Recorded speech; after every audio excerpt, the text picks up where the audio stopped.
Hello everyone and welcome back to another video by Students Teach Orgo. So today we're going to be going over saponification. So saponification is basically we are using a strong base to break an ester and we create carboxylic acid and an alcohol. So this occurs in basic conditions, meaning you should see no cations at all, right? And it's not reversible and we'll cover why. But this H plus is important because to form the carboxylic acid. Otherwise, we will not be getting a carboxylic acid, but rather it's just going to be a deprotonated carboxylic acid and a salt, right? And that's not really what we want in this sort of reaction. But it's if you want to make soap, then that's what you do. Just don't add that base. Sorry, don't add that acid. All right, let's continue.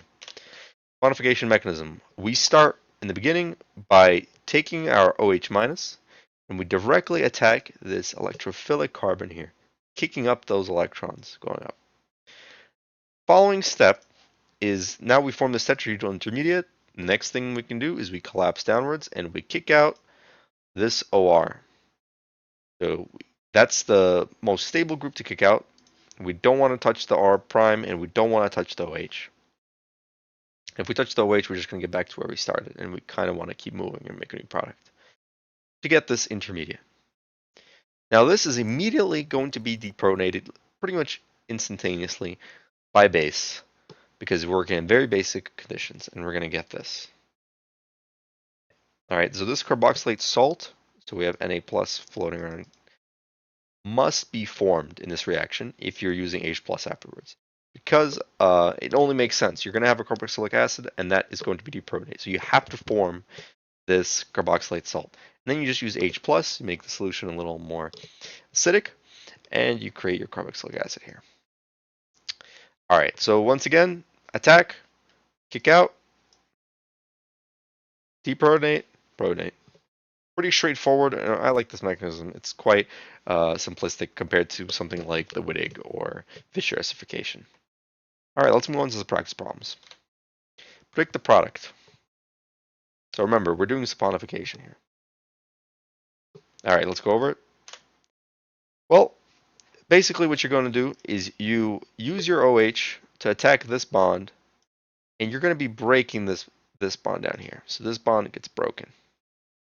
You form your carboxylic acid on this side, and what is going to steal that hydrogen? Well, it's going to be this alkoxide down here. And the alkoxide wants to steal it just because it is more basic than this carboxylic acid. Or you could say the carboxylic acid is more acidic and easier to, it's more willing to give up that proton. And you form this sort of molecule here, and then at the end, you're just going to reprotonate it, create this. All right, so that's your final product. So the shortcut is all you're doing is you're just breaking this bond. But I urge you to follow the mechanism and you just add an OH here. But I urge you to go over the mechanism so you understand it. All right, let's go to practice problem number 2. So predict the product here. It's nothing that you haven't seen so far. Let's continue. So you're going to perform saponification, breaking that ester. So create like this on both sides. It's going to affect both esters. You're going to create this sort of molecule. Let's continue. Predict all the possible products. Assume the reaction does not react to completion. So take your time with this one. So I radio labeled 1, this oxygen with 1, right? So pretend 1 is a radio label or isotope or whatever. And I want you to predict all the possible products that can occur. And assume it does not react entirely to completion, meaning you have some reactants left over. Let's begin. One of the possible products, as I just said, is that the reaction does not react to completion. This means that we just have some of the starter here, right? So this is the starter. Okay? That's pretty easy. Next, we know that overall this is going to be a saponification, so we're just going to be breaking that ester. So to do that, we can just get this molecule right here. We're going to break that ester, eliminate this group here, and just add an OH. Make sense overall? Okay. That's going to be, so this is going to be product 1. And then product 2, how do we form product 2? Well, remember, the first step is getting to this intermediate after that tack. And this intermediate can actually reverse itself with this intermediate. It's just all you do is this O minus here just is going to steal that hydrogen, and they're just going to swap. And that can happen. And you're going to collapse downwards and kick out again. So this is a step, once again, that is not reversible. It's this non-reversible step. Then you proton extraction and then reprotonation to form this. So this is how I get that the OH to have that radial label. This is product 2. Okay, hopefully that makes sense overall. Let's move on to practice problem number 4. All right, so this is some biochem here. Please predict the product. What do you think it's going to be? All right. So saponification also works with triglyceride. So this is a triglyceride here. You not really need to know that for orgo. That's more of a biochem thing.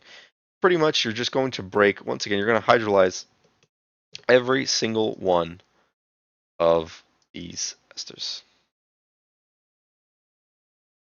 Create these carboxylic acids.